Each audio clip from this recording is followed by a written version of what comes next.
Hi everyone! Want to get more views without changing your whole content style? Today I'll show you how to use trending hashtags the right way to boost your reach. And here's how to do it.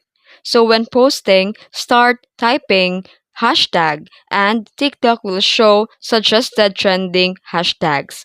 Then choose relevant trending hashtags that match your content, not just the biggest ones. Then here, mix the broad and niche specific hashtags like hashtag viral, hashtag trending, hashtag TikTok made me buy it, and hashtag food talk, book talk, and more.